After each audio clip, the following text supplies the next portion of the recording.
Hi, I Lisa. am. Hi, Speaker. Talk about how you think you did and how you think you differentiated yourself tonight as a candidate.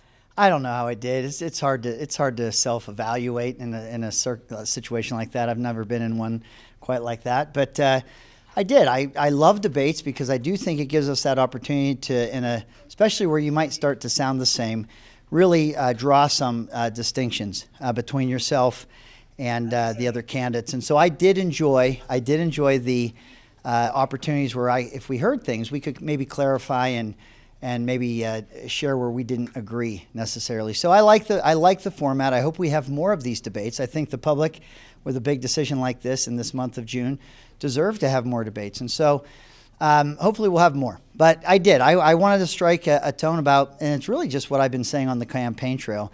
But in a debate, you get a chance to say it a little bit more broadly.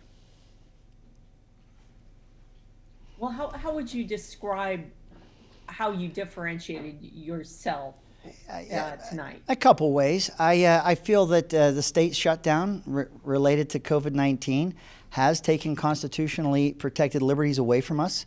I do worry about churches not being able to meet or doors being closed by the government. I worry about communist-style snitch hotlines, phones that act as surveillance devices. I think those are worrisome, and I think we ought to talk about it. Look, let's have some uncomfortable conversations in this campaign for governor. Let's talk about things that really need to be discussed. If we can't talk about the COVID-19 response and some of the real things happening on the ground and the fear that people are feeling and how it's compelling behavior, when would you talk about it? I mean, this open seat is probably the greatest opportunity for us to talk about the state's response and what we would do otherwise, or what we're seeing that we're not comfortable with. And so that was a major part, as you could tell. It was hard to get off that topic. But then you get to these riots, how sad this is. The protests are not the riots. These are very different things. But I'll tell you, it was hard for me to watch where government is saying, hey, you got too many kids at a playground. You got too many people assembling at a park. You need to break that up, and having law enforcement patrolling these parks, and then watch the violence that started to happen and turning over of police cars and setting them on fire and waiting for hours for law enforcement to be allowed to respond. Are we paying attention to this? Because it's not the same handling these situations the same. And I would argue people have a right to go to the park.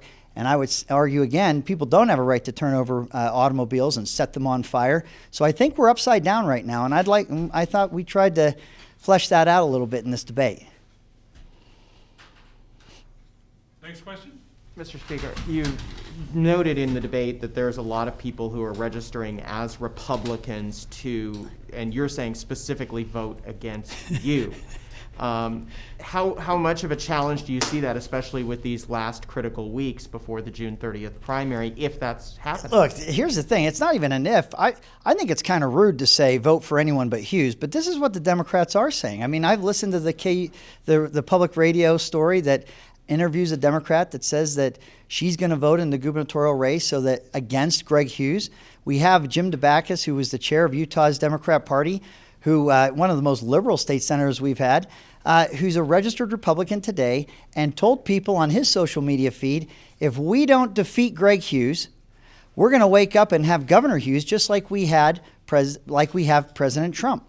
So it's not that I think this, it's that I keep reading anyone but Hughes from a lot of Democrats that are switching over, not because they want to become Republicans, because in the same breath they're talking about how they can get out of it in July, but they're doing it to really, instead of party build their own party, they're trying to take over the Republican Party. Let's just remember, this is a primary for a political party, the Republican Party, to choose their nominee for the November ballot. And so, yeah, I'm going to talk about that a little bit. I think that the whole state should know that those concerted efforts and very public efforts are happening right now.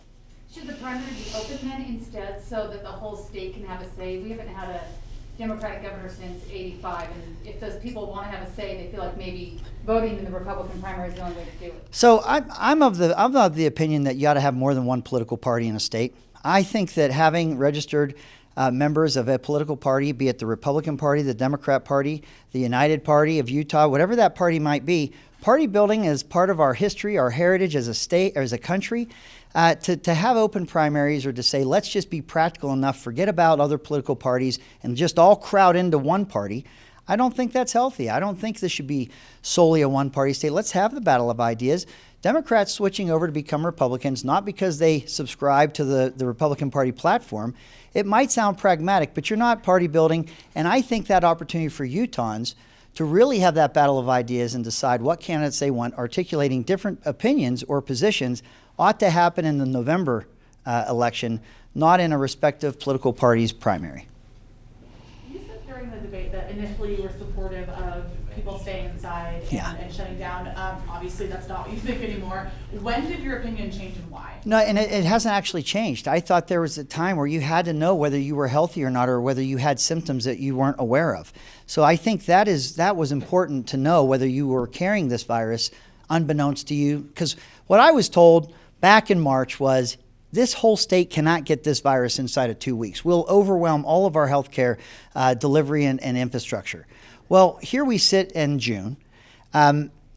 We were told to flatten the curve meant that people would still get this because we don't have a vaccine. We don't have any treatments for it. But we were trying to spread those cases out over a longer period of time.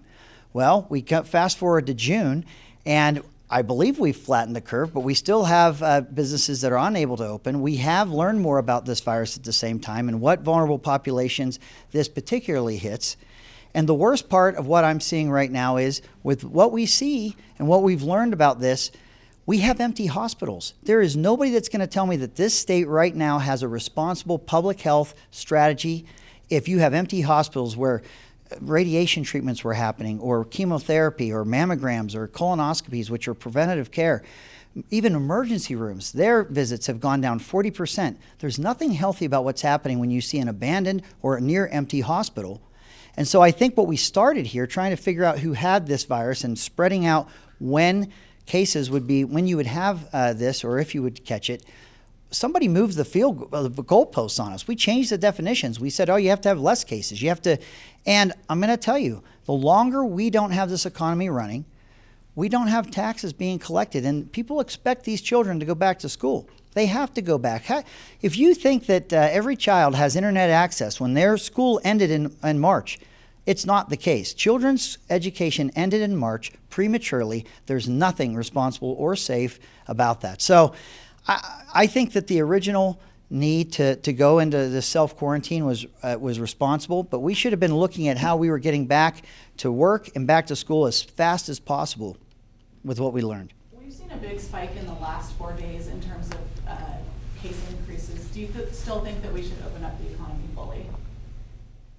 Absolutely. Here's you can't burn down the village to save the village. It is a false choice to tell people that they have the ability to stay inside.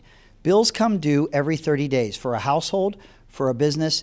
You can't interrupt people's livelihoods and say, look, here's a hyperlink to a federal website. Hopefully you'll get that money. I'm watching businesses that will never open again because government shut them down. I'm watching unemployment and jobs that have been lost forever that people won't be able to return back to. These are going to have consequences in our state and country. And so staying inside is just not an option. It's not going to work out well. I'm just, as we start to realize these consequences, people will feel them more. And if you don't have a responsible way forward, then you don't have a way forward. Then you're just allowing people are just going to do whatever they have to do to pay the bills, to make ends meet.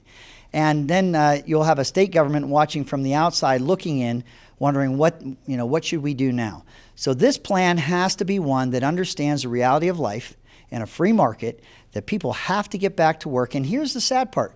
When you're around more strangers, there's probably going to be some more cases. But we were told at the beginning we weren't eliminating cases. We were just trying to get a slower take-up rate of how many people were going to get it without a vaccine.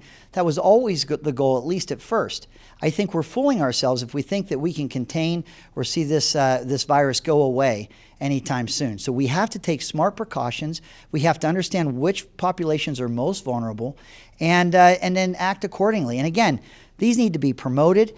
These need to be recommended. We have to let good information drive good decisions. But at the end of the day, the Bill of Rights still apply.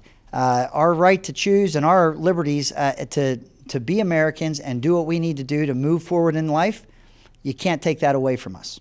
I think we've reached the end of our time. Thank you very much. Okay, thank you. Thanks.